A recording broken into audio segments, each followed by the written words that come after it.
est mort sur la croix. Il a prouvé son amour. Il a prouvé son amour. D'abord. Ah, la première chose qu'il a fait, Christ, c'est quoi? Avant d'aller sur la croix, qu'est-ce qu'il a fait? Il a pris nos péchés. Il nous a aimés d'abord. Il nous a aimés Il nous a d'abord. aimés d'abord. Oh, Jésus-Christ, il est venu, c'est parce que Dieu a envoyé son Fils, parce qu'il a aimé le monde. On est d'accord? Ça veut dire que la première manifestation de la nature de Dieu lui-même est l'amour. Amen. Bravo. L'amour. Oh, nous ne pouvons pas pardonner si nous n'avons pas L'amour. Amen. Voilà, vous avez déjà compris. On est un son de cloche qui les a. Voilà. Donc, pour pardonner les péchés aux autres, on ne peut pas le faire si on n'est pas animé, non pas de l'amour que nous connaissons, mais de l'amour de Dieu qu'il a manifesté à travers Christ, afin que lui-même, Christ qui nous a aimés, est mort sur la croix pour nous. Amen. Or, la manifestation de Christ, de la mort de Christ sur la croix, c'est tout simple hein, quand on le dit comme ça. On dit, ah oui, Jésus-Christ m'a aimé, parce qu'il m'a aimé, il est mort sur la croix pour mes péchés. Ah mais ça c'est trop simple. Vous avez loupé tout ce qu'il y avait entre les deux. On a loupé tout ce qu'il y avait. Ah, Jésus-Christ m'a aimé, parce qu'il m'a aimé, il a donné sa vie sur la croix. Nous devrions avoir cet amour qu'il a manifesté. C'est cet amour que lui-même nous a montré que nous devrions posséder. Mais posséder autant que possible. Hein, ça veut dire en quantité illimitée. C'est cet amour que nous devons avoir. Cet amour. Dans l'amour de Christ, qui lui a donné sa vie, il faut comprendre la relation qu'il y a. C'est-à-dire que Dieu a envoyé son Fils Jésus-Christ, mais Jésus-Christ a donné lui-même sa vie. Et il a donné sa vie pourquoi? Parce qu'il nous a aimés. Première chose. Mais deuxième chose, pourquoi? Faire la volonté de son Père. Pardon? Faire la volonté de son Père. Bravo, bravo. Donc, quand Christ, on dit que Christ nous a aimés, c'est le même amour que Dieu a pour l'homme. Ces deux amours-là ne sont pas des amours différents. Dieu a aimé le monde, il a envoyé Christ. Mais Christ était animé du même amour que Dieu. D'accord? C'est un et même amour. D'accord? Cet amour-là, ils l'ont manifesté envers l'homme. Mais Jésus, qu'est-ce qu'il a fait? Il a accompli la volonté de Dieu. Il ne faut pas seulement parler de Christ en disant Christ est mort sur la croix. Entre ce que Christ a manifesté dans son amour et la croix, il y a une multitude, il y a un chemin, une allée. Pourquoi Jésus? Parce qu'il nous a aimés, ok. Mais le fait d'aimer a impliqué une soumission à Dieu. La soumission même à Dieu. Christ, il faut s'imaginer que Christ était parfait, sans tache, rien. Il était dans la gloire de Dieu. Il a quitté la gloire de Dieu pour venir pour l'homme. Il a abandonné sa vie. Il n'a pas voulu considérer sa vie parce que l'amour qu'il a manifesté pour l'homme était plus grand que sa propre vie. Amen. Il ne faut pas oublier ce que Christ a fait. Christ sur la terre, il n'a qu'une vie de souffrance parce qu'il s'est humilié, il a accepté la situation, il n'a pas modifié quoi qu'il pouvait modifier sa vie, quoi qu'il aurait pu faire n'importe quoi, il a accepté de se soumettre au Père afin d'accomplir en tout point la volonté du Père. Amen. Or, si nous devons être les imitateurs de Dieu, nous venons de comprendre qu'il y a un chemin et qu'il y a un début et une fin du chemin. Et qu'au début de ce chemin, il faut avoir l'amour de Christ. Or, nous avons tous cet amour de Christ. Ne le cherchez pas. Pour ceux qui ont accepté Christ et qui ont donné la vie, leur vie à Christ, ils ont fait exactement la même chose que Jésus-Christ a fait avec Dieu. Jésus-Christ a donné sa vie à Dieu pour que Dieu utilise sa vie pour les hommes. Nous avons fait pareil. Quand nous avons accepté Jésus-Christ dans notre vie, c'est parce que nous avons reconnu que nous étions morts, séparés de Dieu, qu'il y avait un abîme entre nous et Dieu, et que cet abîme était rempli de péchés. Nous avons reconnu qu'il n'y avait un seul qui pouvait détruire cet abîme, c'était le sang de Christ, Jésus-Christ lui-même. Et parce que nous avons accepté Christ, nous avons été investis de cet amour. Nous avons reçu l'amour qui nous permet de pardonner les péchés.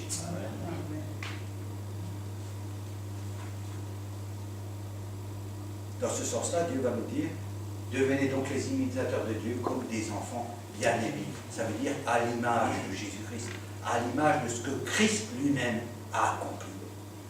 Si nous partons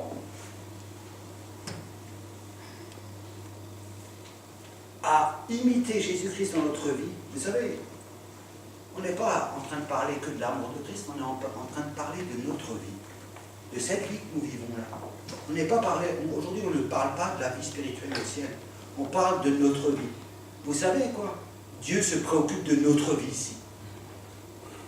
Il se préoccupe. Vous savez ce que ça signifie, préoccuper? Ça veut dire qu'il se préoccupe de Mireille, il se préoccupe de Virginie, il se préoccupe de Max, il se préoccupe de chacun d'entre nous. Ça veut dire que ça l'occupe, ça le préoccupe, ça veut dire qu'il en prend partie. Il se préoccupe de nos vies ici. Et il voudrait que nos vies ici, elles soient une belle vie, heureuse, remplie de paix et de joie. Parce que, je vais vous dire une chose, la paix et la joie que nous manifestons produit la gloire de Jésus-Christ. Ce que Dieu, Jésus-Christ manifeste dans la vie du chrétien sur cette terre, la sortie, c'est pas de la viande hachée, c'est pas du poulet, c'est pas n'importe quoi. Ça reste la gloire de Jésus-Christ. Tout ce que Jésus influence dans notre vie va se transformer pour manifester la gloire de Jésus-Christ. Et seulement ça. Il n'y a pas deux versions de la gloire de Jésus-Christ. Il n'y en a pas. Il y a une version. Ça veut dire que quand Mireille est en paix et dans la joie, ça se voit. Et quand ça se voit, les gens se préoccupent et disent « Mais qu'est-ce qu'il arrive à Mireille? Je la connaissais comme ceci, comme cela, comme cela. Mais si elle a quelque chose qui manifeste, moi je veux avoir la même chose. » Et ça, c'est la gloire de Jésus-Christ. Amen, amen. Et ton seul but, quand tu as donné ta vie, tu as pris ta vie, parce que pour donner la vie, il ne faut pas la considérer. Ça veut dire que quand moi je donne ma vie à quelqu'un, ça veut dire que je considère celui à qui je donne ma vie supérieur à ma propre vie. C'est parce que j'ai réfléchi, je ne suis pas stupide. Je ne me suis pas levé un matin en disant « Ah, j'ai qu'à donner ma vie au Seigneur Jésus-Christ ». Celui qui donne sa vie à Jésus-Christ et qui n'a pas changé sa vie, ou sa vie ne change pas, il a gardé sa vie. Il a gardé sa vie. Ça veut dire que si ta propre vie n'a pas changé, ça veut dire que ta vie, tu ne l'as pas donnée à Jésus-Christ. Ça veut dire que tu l'as gardée. Tu l'as dit que tu la donnerais, mais tu l'as gardée. Tu as dit que tu la donnes maintenant, mais peut-être tu l'as gardée et tu la donneras demain ou après-demain. Or, aujourd'hui, si tu entends la voix de Dieu, n'endurcis pas ton cœur. Aujourd'hui, si tu as donné ta propre vie à Jésus, ça veut dire que tu n'es plus maître de ta vie. Amen, amen. Tu n'as plus le pouvoir de décision de ta vie. C'est-à-dire que ta vie, elle n'est pas à toi. Tu ne peux pas venir réclamer, parce que donner, c'est pas donner et reprendre. C'est pas donner pour 2 jours et je la reprends. C'est pas je fais un essai et je reviens. Non, quand je donne ma vie, elle est donnée, c'est terminé. Je n'ai plus voix. Je n'ai plus voix au chapitre. C'est Dieu qui a voix au chapitre. C'est Dieu qui manifeste sa volonté dans ma vie parce que je lui ai donné. Elle lui appartient. Qui je suis pour reprendre ma vie? Or, souvent, vous savez comment ça se passe. On a donné notre vie et combien de fois on va à la porte de Dieu et dirait j'aimerais les 5% là pour faire encore ce truc-là ou les 3% pour là. Et souvent, on va rechercher. Hein? On va rechercher notre vie auprès de Dieu. Mais Dieu est bon et fidèle, ne l'oubliez pas. Il nous laisse libres de faire ce que nous voulons. Or, je vais vous expliquer quelque chose. Quand vous avez donné votre vie à Dieu, il y a un problème. C'est normal que ça se passe mal dans la vie des gens. Parce que Dieu est un Dieu jaloux. Ça, quand vous lui avez donné sa vie, lui, il n'a pas rigolé. Lui, il n'a pas dit, ah, quand il reviendra, je lui redonnerai. Non, non. Lui, il a considéré, quand tu lui as donné ta vie, que c'est la sienne, c'est fini. Alors, il y a la guerre qui va se passer. La guerre entre Dieu qui, lui, a accepté ta vie, la garde, et toi qui veux la reprendre tous les jours de ta vie. Parce que Dieu ne te la redonne pas ta vie. Tu lui as donné. Elle est à lui. Ah non, il ne te la redonne pas. Elle est à lui. Quand tu as donné ta vie à Dieu, elle est à Dieu. Dieu dit, parce que tu m'as donné, maintenant je te déclare, tu es saint et parfait. Il dit, je vais m'occuper de toi, parce que tu me l'as donné, maintenant je vais m'occuper de toi. Et c'est là que la guerre commence. Hein. C'est là que tout va mal. Mais pourquoi ça va mal? Pas parce qu'on a donné notre vie au Seigneur Jésus-Christ. Parce qu'on marche pas la chance. Ah ouais, parce qu'on va, on est tout le temps à la porte en train de reprendre notre vie pour aller faire la vie du monde. Pour aller faire la vie des choses du monde. Mais si on n'irait pas frapper à la porte et on accepterait comme Jésus-Christ a accepté de se soumettre et de faire l'œuvre de Dieu, vous verriez que nos vies, elles ne seraient pas si difficiles que ça. Au contraire, tous les jours, elles manifesteraient la bonté et la gloire de Dieu. Or, si Paul, lui, n'a pas vécu dans la souffrance, je ne sais pas qui n'a pas vécu. Enfermé, emprisonné, il louait le Seigneur, ça ne l'a pas peiné. Il savait que quand il était en prison, il savait une chose, ce que nous, on ne sait pas, c'est que quand lui était en prison, ça glorifiait Dieu. Et lui, dans son idée, il voulait tout faire pour glorifier Dieu. Qu'il soit en prison, sur un bateau, ou dans le ciel, ou en bas, ce n'était pas un problème pour lui. Les circonstances du temps et les circonstances des événements ne touchaient pas Paul. Il ne touchait pas Paul. Or, nous, il nous touche tous les jours. Les émotions, les sentiments, je veux pas, mon travail, ma voiture, ma femme, mes enfants, le soleil, le temps, la région, le train, le bus, l'avion, et je ne sais pas, les gouvernements, l'autorité, la police, les PV, tout ce que vous voulez, on peut rajouter la liste. Or, dès qu'il y a quelque chose qui arrive dans notre vie, notre vie elle est bouleversée. Il y en a qui sont bouleversés parce qu'ils ont fait 130 km/h, ils ont eu un PV. Mais c'est pas juste, j'étais à 135, tu te rends compte? Moins les 5%, ça fait 131, et puis ça aurait dû être 130, et ils m'ont mis un PV de 30 €. Et ça bouleverse la vie de quelqu'un. Ma femme, elle ne s'est pas habillée comme je voulais. Non, moi je ne sors pas avec elle. Mes enfants, ils disent des gros mots. Je pourrais en inventer une multitude que vous connaissez tous par cœur d'ailleurs. Et tout ça, ça fait quoi? Ça déstabilise le chrétien. Alors la Bible dit, Jean, le peu de foi. Jean, le peu de foi. Or, il faut savoir que quand on a donné notre vie, on est scellé avec Dieu. C'est fini. Et pour que la guerre s'arrête, il y a une seule chose. Devenez les imitateurs de Dieu. Ça veut dire que nous devons pardonner, mais ça veut dire surtout que nous devons adopter le même comportement que Christ a eu sur cette terre. L'image pour nous, c'est Christ. Le reflet de notre vie, c'est Christ. Nous devons être assimilés à Christ. Nous ne pouvons pas prétendre être en Christ et être différent de Christ. Or, celui qui est différent de Christ n'est pas en Christ. Parce que Christ n'est pas variable. Il est invariable. Il ne change pas. Or, le fait que nous voyons être en Christ, sans être en Christ, nous apprennent tous les soucis que nous avons tous les jours. Des soucis qu'on peut considérer comme gagnés. Parce qu'en réalité, quand je vous regarde, vous avez tous vomi. Ça veut dire qu'il ne vous manque ni la nourriture, ni la boisson. Je n'ai jamais rencontré un dehors, ça veut dire que vous avez tous un toit, soyez locataire, propriétaire. Ça veut dire que les deux choses que Dieu s'est engagé à faire, il les a faites. Dieu a dit, ne vous inquiétez pas d'où allez vous habiter, des vêtements que vous allez porter. Or, ces deux choses, il les remplit tous les jours pour tout le monde ici. D'ailleurs, je ne parle pas que de vous, je parle pour tous les Français. Après, il y en a qui sont dehors parce qu'ils veulent être dehors. Mais en France, si on veut être, manger et boire et avoir un toit, en France, on peut l'avoir. Et tout le monde peut l'avoir. Donc Dieu a rempli ces conditions qu'il a dit. Tout le reste, ne vous en préoccupez pas. Cherchez d'abord le royaume des cieux, tout le reste viendra. Donc ça veut dire qu'aujourd'hui, tous nos petits problèmes que nous avons de tous les jours, nos contrariétés, nos faiblesses, c'est parce que nous faisons des compromis dans la vie. Quand on fait un compromis, c'est ça qui se passe. Rien ne va plus bien. Or, avec Dieu, on ne peut pas faire de compromis. Quand on prend une décision, il faut qu'on aille jusqu'au bout. Oh, je ne dis pas que c'est facile. Je ne dis pas que c'est facile. Mais je dis qu'il faut se confier en Jésus-Christ. Amen. Donc, pour revenir à notre sujet, sinon on va s'égarer. Soyez donc les imitateurs. Donc, devenez Devenez, ça signifie que nous aussi, nous devons faire la part. Jésus est avec nous, mais devenez, hein, aspirez. Hein. Devenez donc les imitateurs de Dieu comme des enfants bien-aimés. Ça veut dire que Dieu nous a montré une chose, c'est qu'il pardonne à l'homme. Que Christ est venu nous sauver, qu'il a donné sa vie et il n'a pas considéré sa vie. C'est-à-dire qu'aujourd'hui, notre objectif est de ne plus considérer notre vie parce que notre vie, elle ne nous appartient plus. Or, le Seigneur dit dans sa parole, aime ton prochain comme toi-même. D'accord?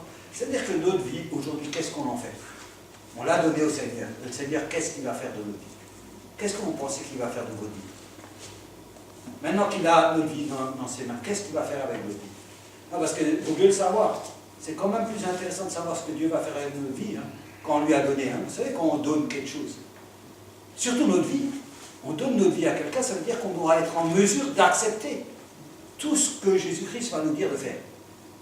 On doit être à son service.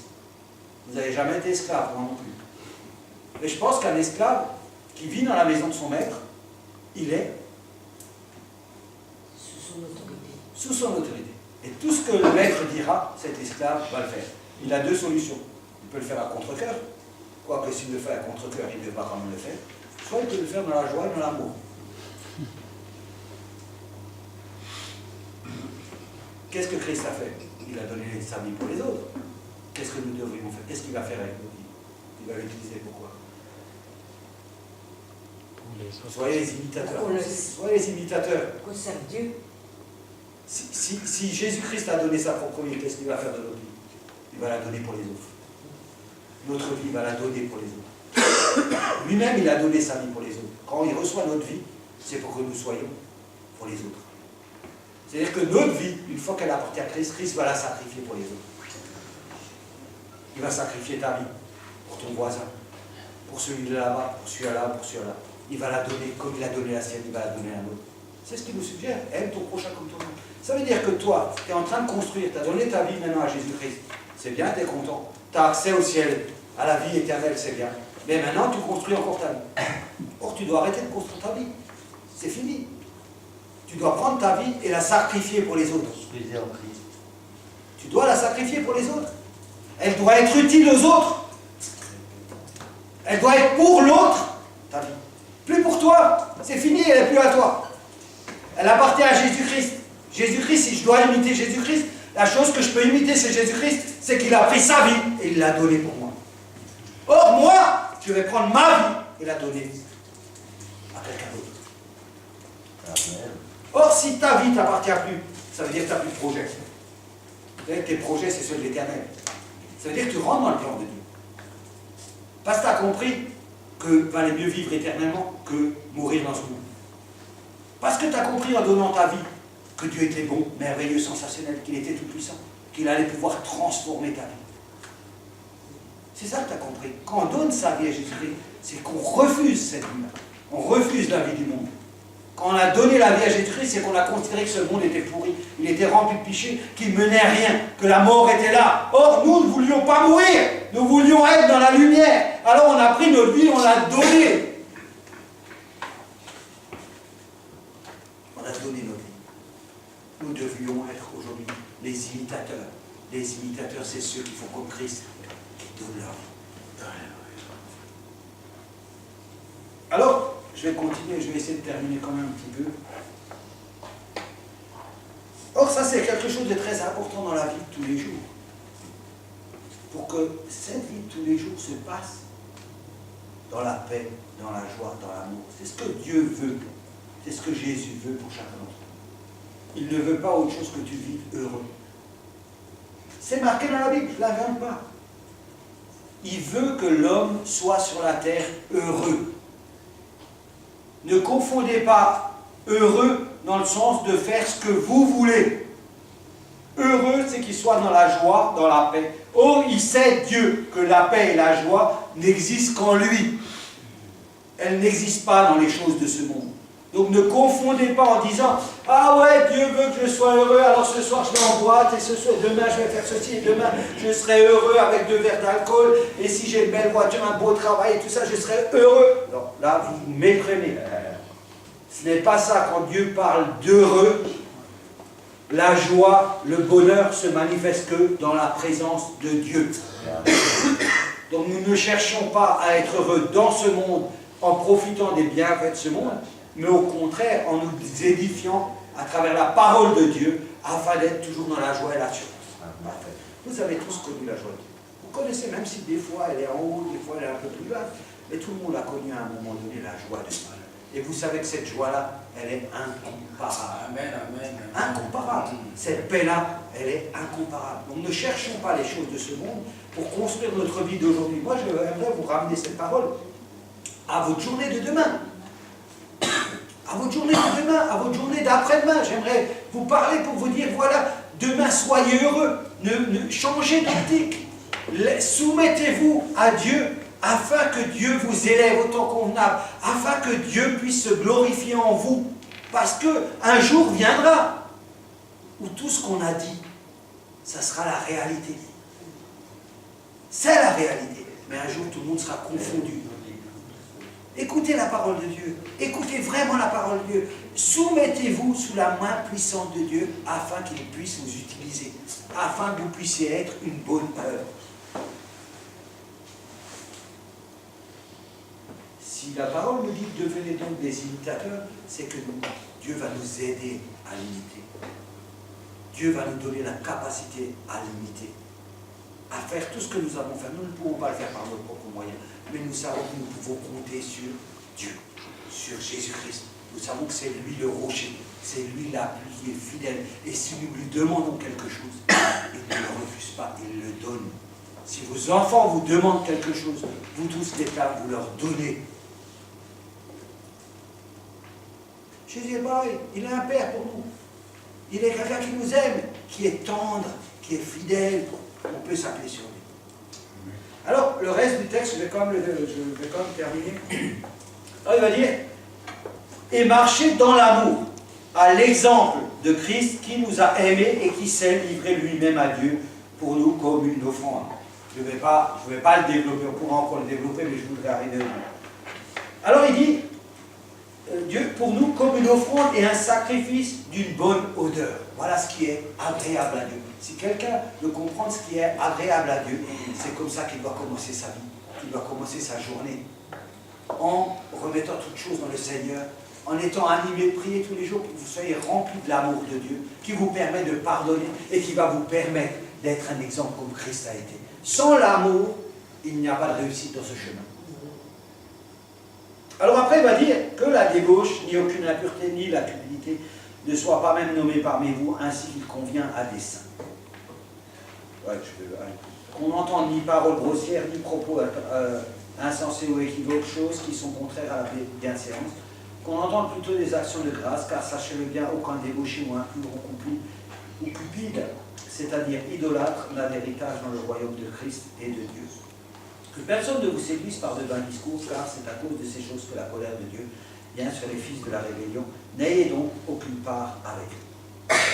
N'ayez donc aucune part avec eux. Je vais m'arrêter un petit peu là, au verset 7. Il est en train de définir des choses, la débauche, toutes ces choses-là. C'est ce qu'on parlait tout à l'heure. N'ayez aucune part avec eux. Ça veut dire que dans notre vie, nous ne devons pas avoir de compromis. Ne prenez pas le texte dans la débauche. Je sais qu'il n'y a pas de débauché ici. Hein? C'est pas ça. On veut voir ces mots qui sont difficiles. Mais, vous savez, notre vie, elle ne doit pas être dans le compromis. Il faut que vous compreniez une chose, c'est que on ne peut pas avoir de maître. Soit on sert Dieu, soit on ne sert pas Dieu. Celui qui ne sert pas Dieu est avec Satan. Il n'y a pas une troisième solution. Il ne peut pas être neutre. Il n'y a pas trois positions. Il y a je suis avec Dieu. Si je ne suis pas avec Dieu, je suis sans Dieu. Or Dieu est la vie. Tout ce qui est sans Dieu, c'est la mort. Il n'y a pas de compromis. Or là, on a un texte où Paul va nous rapporter certains éléments. Quand on veut être des imitateurs de Dieu, on ne peut pas avoir un tel comportement. Ça veut dire qu'il y a des comportements qu'on doit laisser de côté dans notre vie. Il est dit là, n'ayez donc aucune part avec eux. C'est des choses qu'il faut, on verra un peu plus loin, qu'il faut refuser dans la vie. On va voir un peu plus, là, je reviendrai dessus. Autrefois, vous étiez ténèbres. Ça, c'était avant Dieu. Et maintenant, vous êtes lumière. Dans le Seigneur, marchez comme des enfants de lumière. Car le fruit de la lumière consiste en toutes sortes de bonté, de justice et de vérité. Examinez ce qui est agréable au Seigneur. Et ne prenez point part aux œuvres infructueuses des ténèbres, mais plutôt condamnez-les. Car il est honteux de dire ce qu'ils font en secret, mais tout ce qui est réprouvé apparaît en pleine lumière, car tout ce qui est ainsi manifesté est lumière. C'est pour cela qu'il est dit, réveille-toi, toi qui dors, relève-toi d'entre les morts, et Christ t'éclairera. Je vais prendre un texte dans 1 Pierre 2.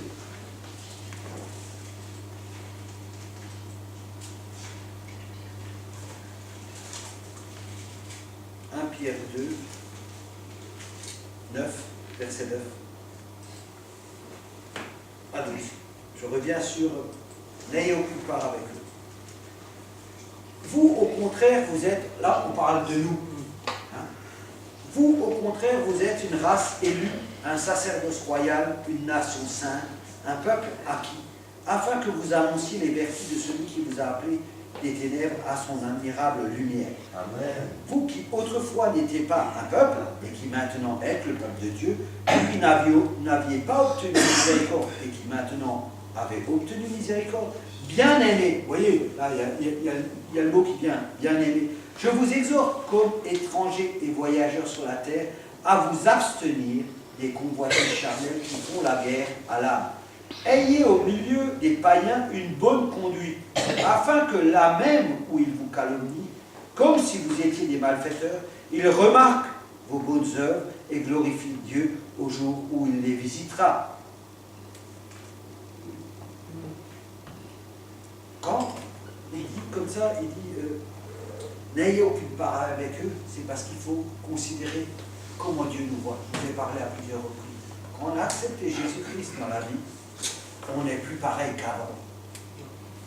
Vous savez, quand on a accepté Jésus-Christ dans la vie, on est né nouveau. Hein? On s'est fait baptiser, le signe de la mort, et on revient à la vie. On n'a pas été amélioré, on n'a pas été transformé ou réparé. Non. Ce qui était en nous ancien est mort. Est mort. Et nous sommes ressuscités comme un homme nouveau. Nouveau. Nouveau. Neuf. On est revenu neuf. C'est pour ça que Dieu va nous dire, vous au contraire, vous êtes une race élue. Je ne sais pas si ce texte il vous inspire, hein? Un sacerdoce royal, une nation sainte, un peuple acquis. Je ne sais pas si vous comprenez comment Dieu voit l'homme nouveau. Il le voit comme saint. Quand il parle de nous comme des saints, c'est parce qu'il voit l'homme nouveau à travers Jésus-Christ. D'accord? Donc il faut que nous puissions comprendre qui nous sommes par rapport à l'attente de Dieu. Qui nous sommes, qui je suis maintenant, moi, qui ai donné ma vie à Jésus-Christ. Qui je suis, quelle est ma véritable nature et ma véritable identité. Or, je vais vous le dire qui vous êtes. Vous êtes une nation sainte, ça veut dire vous êtes des saints. Vous êtes des hommes nouveaux, saints, parfaits, prêts à toute bonne œuvre pour glorifier Christ. Quand on a cette nature de sainteté, on ne peut pas se mélanger dans les œuvres de ce monde qui se passe. On ne peut pas se mélanger. On ne peut pas faire de compromis.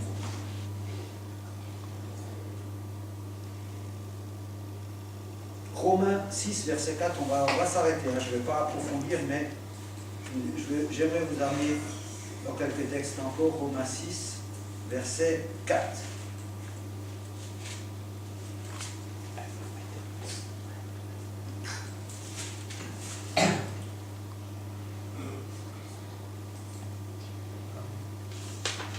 Il est dit, sachant que notre vieil homme a été crucifié avec lui, afin que le corps du péché soit réduit à l'impuissance pour que nous ne soyons plus esclaves du péché.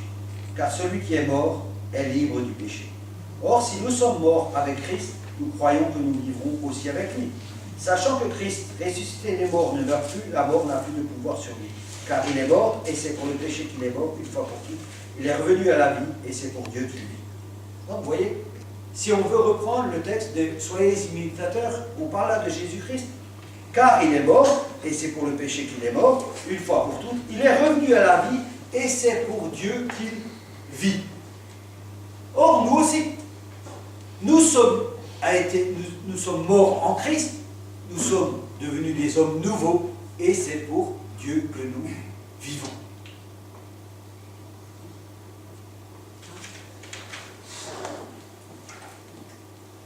C'est pour Dieu que nous vivons.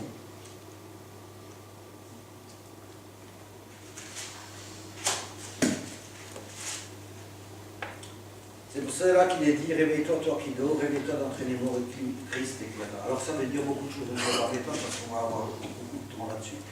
Donc il dit, prenez donc garde afin de vous conduire avec circonception, non comme des insensés, mais comme des sages. Là aussi il y a beaucoup de choses à dire sur la sagesse, hein, mais on ne va pas dire. Rachetez le temps car les jours sont mauvais. Ah, ça c'est un verset que vous connaissez. Rachetez le temps car les jours sont mauvais. Qu'est-ce que ça veut dire ça? Rachetez donc le temps. Il y a deux choses. Hein. Racheter le temps. Parce que dans cette église, souvent on entend hein, racheter le temps, hein, car les jours sont mauvais. Hein. Mais qu'est-ce que ça veut dire ça? Quand vous lisez racheter le temps. J'ai peut-être de l'argent, je vais chez qui racheter le temps? Qui est-ce qui veut me donner du temps? J'ai 100 € pour du temps. Combien on m'en donne? Personne n'a du temps à vendre. Hein? Ah, alors je ne peux pas racheter le temps. Alors il y a un truc qui ne va pas dans cette vie. Donc qu'est-ce qu'il veut dire par racheter le temps? Qu'est-ce que vous pensez, vous, par racheter le temps? Vous voyez? Marcher en nouveauté de vie chaque jour. Marcher en nouveauté de vie chaque jour. Toi, tu n'es pas loin de la vérité. Pas loin de la vérité. Racheter le temps. Vous voyez? Je veux dire, c'est des versets qu'on a souvent dans la parole de Dieu. Des versets qu'on utilise beaucoup. Vas-y. Donner du temps avec Dieu. Ouais. Dans la Bible, il dit aussi que il faut faire les choses aujourd'hui même, pas demain. Ouais. Donc ça veut dire aussi racheter le temps, ça veut dire qu'il faut faire les choses. Quand le Seigneur te demande quelque chose, il faut le faire tout de suite et pas demain. Pas mal du tout. Si je devais racheter le temps, ça veut dire que ce temps-là que je veux racheter, je l'ai considéré comment ce temps que je veux racheter. Il est perdu. Si je veux racheter du temps, c'est parce que le temps file ou il est perdu. Exactement. Mais si le temps, je le perds, et je me rends compte que ce temps, il passe, je voudrais le racheter. Et je voudrais le racheter pour quoi faire? C'est parce que j'ai constaté quelque chose dans ce temps. Il ne faut pas le gaspiller, le précieux. Ah, pas mal. Pas gaspiller, précieux, pas mal. Ça veut dire que ce temps-là, il a une valeur. Si je peux le racheter, il a une valeur. Mais si moi, je n'utilise pas ce temps dans la valeur qu'il a, et je m'en rends compte, je voudrais le racheter, parce que j'aimerais l'utiliser autrement. J'aimerais ne pas perdre une miette du temps qui est passé, parce que je l'ai mal utilisé. Or, la Bible dit, rachète donc le temps.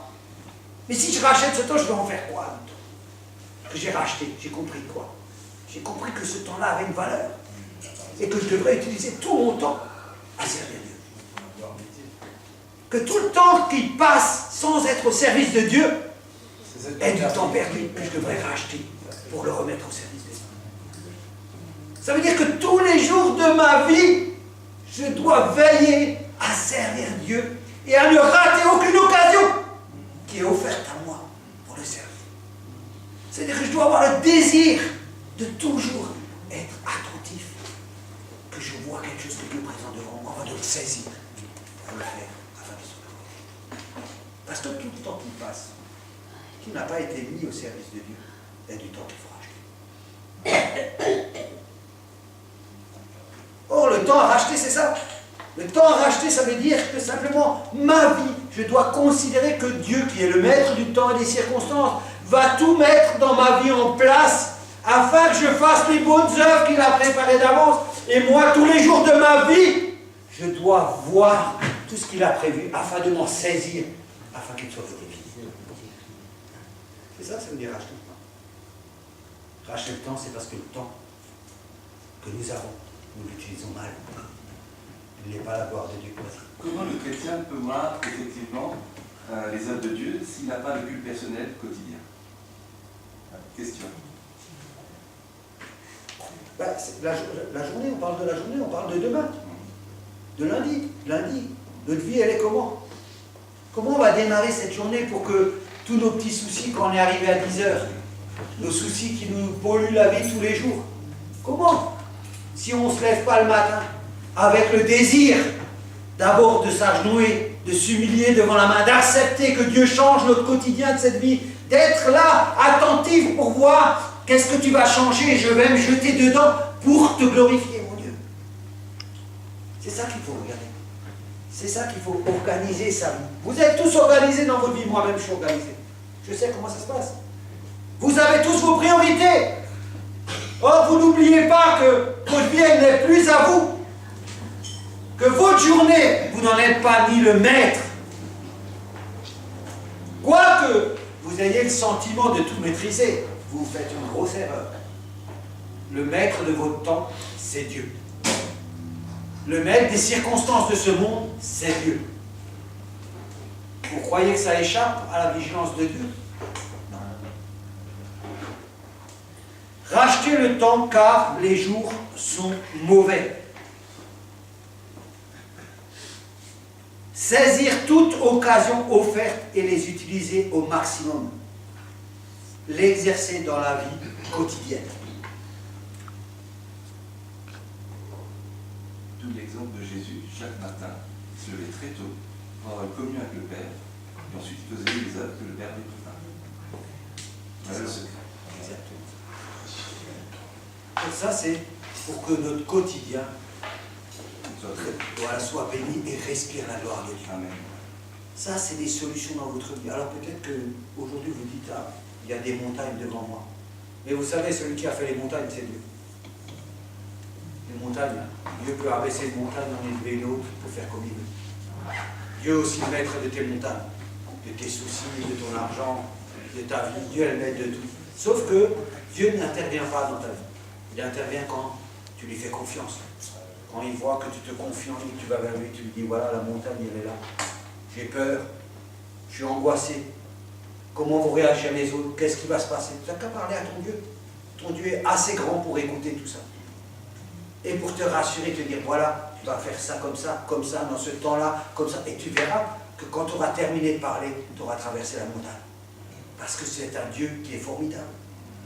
Et il dit dans la parole, quand un juste crie à moi, je ne tarde pas. Ça veut dire, il ne tarde pas à venir. Il accomplit les choses. Croyez une fois dans cette parole. Croyez que c'est la vérité qu'elle s'accomplit. C'est pour ça qu'il faut écouter sa voix. Ça veut dire que quand on parle de tout ça, là, on est allé très très vite sur tout ça, mais c'est pas grave. Ce qu'il faut retenir, c'est que Dieu nous dit, soyez mes imitateurs. Vous êtes les bien-aimés, ça veut dire, voilà qui vous êtes, les saints. Vous avez toute autorité, tout pouvoir. Imitez-moi à travers de ce que Christ a fait. Aimez les autres et donnez votre vie pour les autres. Parce que quand tu t'occupes des autres, tu n'as pas le temps de t'occuper de toi. Donc prends-en 5. Tu n'as qu'à chercher 5 clochards et tu t'occupes des 5 clochards. Tu verras, tu n'as plus une minute pour toi. Je ne sais même pas si tu as le temps de dormir. Moi, je me suis occupé d'un alcoolique. J'ai fait ça un peu trop tôt. J'ai laissé tomber, ça m'a dépassé. Un alcoolique, alors il travaillait dans cette église, il y en a certains qui l'ont connu, je ne sais pas si bon. Et je me rappelle un jour, et il était avec moi, parce que quand il était avec moi, il ne buvait pas d'alcool, je veillais à ce qu'il ne buvait pas d'alcool, donc j'étais toute la journée avec lui, on faisait des bricoles là, et j'ai eu un coup de fil, je suis parti à la maison, j'habite juste à 20 mètres, hein, j'ai pris mon coup de fil, j'ai décroché, je suis revenu, et je le vois arriver là-bas de la rue, il descend là, et il tombe par terre, et il s'est éclaté tout bizarre. Ça a duré 5 minutes mon appel. Il a bu 2 bouteilles de whisky, tout sec en 5 minutes. Et il est tombé comme ça par terre. Et après, je l'ai relevé et j'ai passé ma nuit à être avec lui. Et j'ai dit, Seigneur, je ne veux pas faire ça. J'arrête. Et j'ai arrêté. Il faut avoir des forces pour faire ça. Je n'avais pas ces forces-là à ce moment. Peut-être que demain, je les aurais. Mais s'occuper de quelqu'un, ça vous prend beaucoup de temps. Et quand vous vous occupez de lui, alors vous verrez que vous êtes mis en second plan. Comme Christ a fait. Vous êtes mis en arrière. Et là, vous êtes agréable à Dieu. Parce que vous n'avez pas considéré vos besoins, votre personne, mais vous avez considéré Parce que celui qui est en face, qui est souple, qui est mal habillé, qui est pauvre, qui pue, qui a la lèpre et tout ça, vous savez quoi? Dieu l'aime autant que vous. Que vous êtes bien habillé, que vous avez un travail, que vous mangez bien. Et son amour aussi s'est manifesté pour celui-là. Et or, si celui-là doit être un jour sauvé, peut-être qu'il y en a 10 comme toi qui doivent aller le soulager pour que le 11e récolte les fruits. Mais peu importe toi, ne regarde pas ce que Dieu fait en lui, mais sois là où Dieu veut que tu sois. Et c'est ça le quotidien de ta vie. Toi, tu crois que le quotidien de ta vie, c'est aller travailler pour subsister à ta propre existence, tes vacances, ta bagnole et tes vêtements. Non, non, non, non. Ta propre vie, elle est au service de Dieu. Ouais. Elle n'est pas à ton service pour ta nature et ton corps. Oui, tu voulais dire quelque chose. Oui, par rapport à ce que Franck a dit là. Oui. C'est pareil, oui, du moins il y a des personnes, des chrétiens qui font ça. Mais si toi, tu n'arrives pas à faire comme il dit lui, c'est-à-dire te lever le matin, lire la Bible, prier, ça fait quoi? T'es pas une bonne chrétienne par Non. quand même? Non, c'est pas ça. Non, mais je te pose la question, parce que là, chaque fois j'entends ça, je me dis, mais attends, et Mais moi alors, je suis quoi? Non. Il y a des gens qui se lèvent le matin, qui prient pas. Il y a des gens qui se lèvent le matin, ils n'ont pas de culte personnel. Pour autant, ils sont sauvés, rassure-toi. Ils sont tous sauvés. Parce que Dieu fait grâce. Dieu est un Dieu d'amour, de bonté. C'est la question. La question, c'est pas... Là, on n'est pas en train de parler du salut. Hein.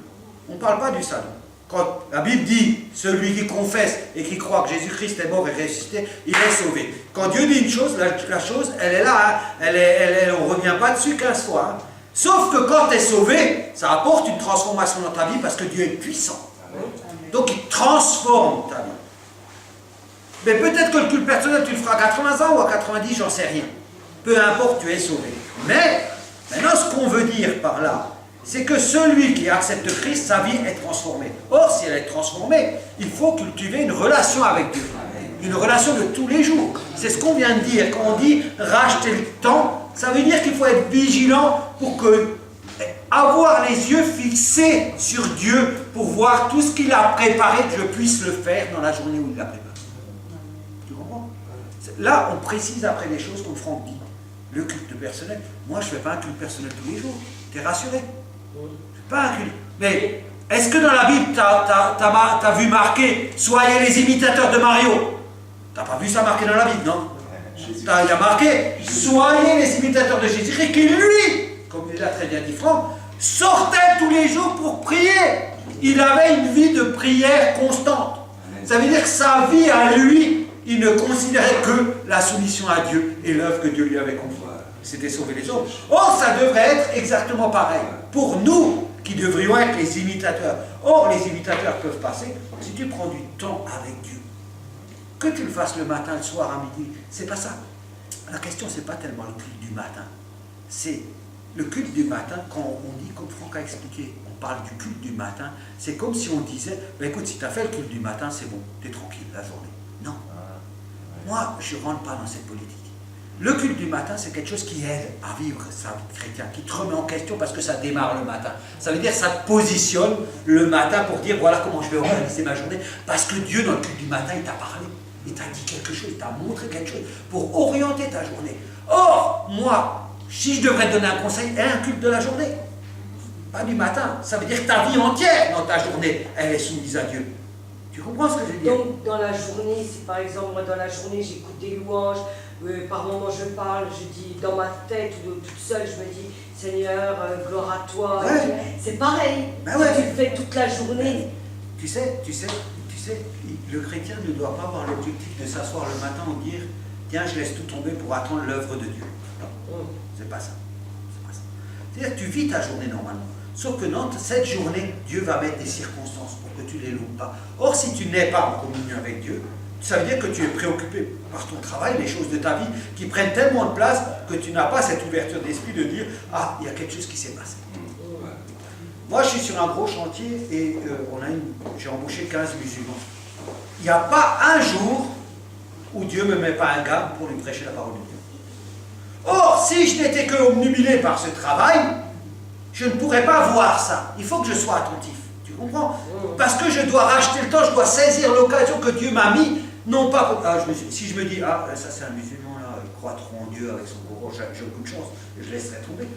Non, non, c'est pas ça qui est important. L'important, c'est que je rentre en relation et que je lui annonce Jésus-Christ. Après, Dieu fait ce qu'il veut.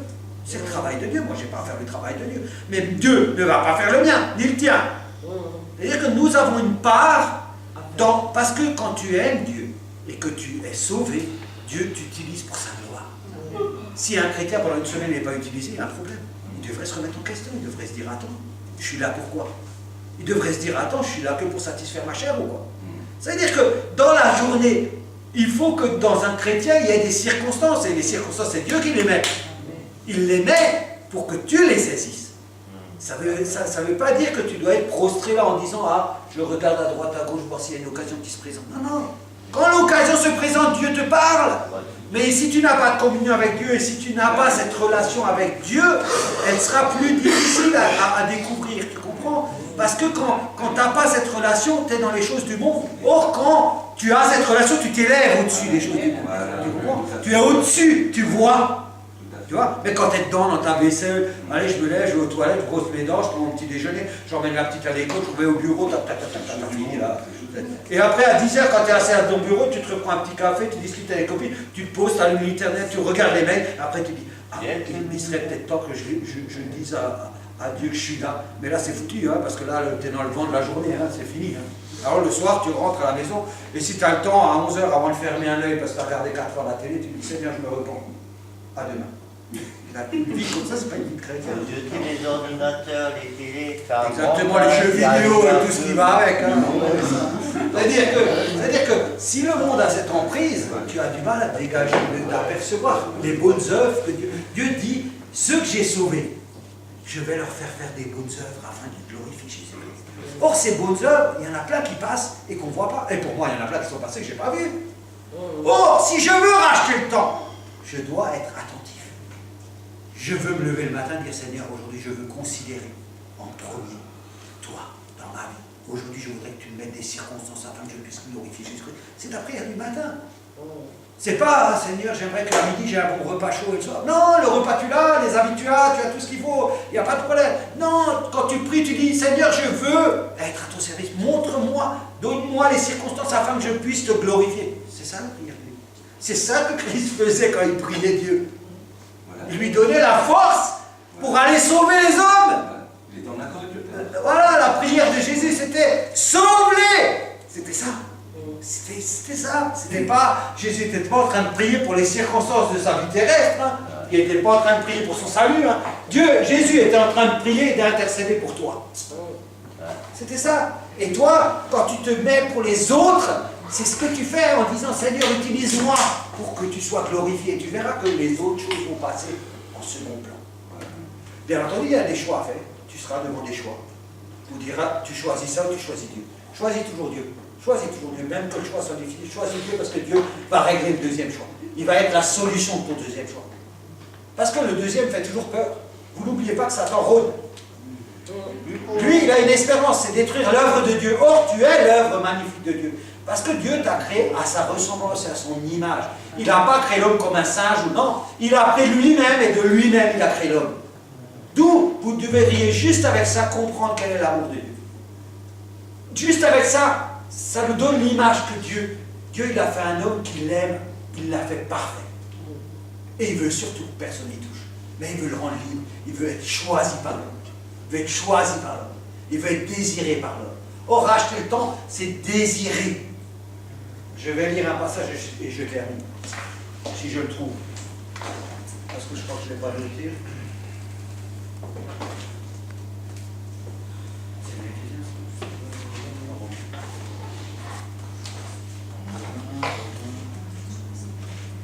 C'est pas grave si je le trouve. Voilà. Quand on parle de racheter le temps, on peut prendre ce verset, Romains 12, verset 11. Ayez du zèle et non de la paresse, soyez fervents d'esprit, servez le Seigneur. Tout chrétien doit être un chrétien zélé. Zélé, c'est quelqu'un qui a le désir, hein, l'ardent désir de servir. Ça, c'est zélé. Et pour terminer, Matthieu 5, verset 48. Ça sera le verset de la fin. Matthieu 5, verset 48. Où il est dit, soyez donc parfaits comme votre Père Céleste est parfait. Amen. Le message d'aujourd'hui, c'est un message pour le quotidien, tous les jours. C'est pour ne pas être séparé de Dieu, c'est pour être avec Dieu. Quand on ne pardonne pas aux autres, on est séparé de Dieu. Quand on ne vit pas dans l'amour de Dieu, on est séparé de Dieu. Parce que la nature et l'essence même de Dieu sont l'amour. Cet amour a produit le pardon parce qu'il nous pardonne. Et il a produit parce qu'il nous pardonne, il nous a sauvés. Et parce qu'il nous a pardonné, sauvés, nous sommes devenus des hommes nouveaux, saints, parfaits, qui faisons partie de la race de Dieu.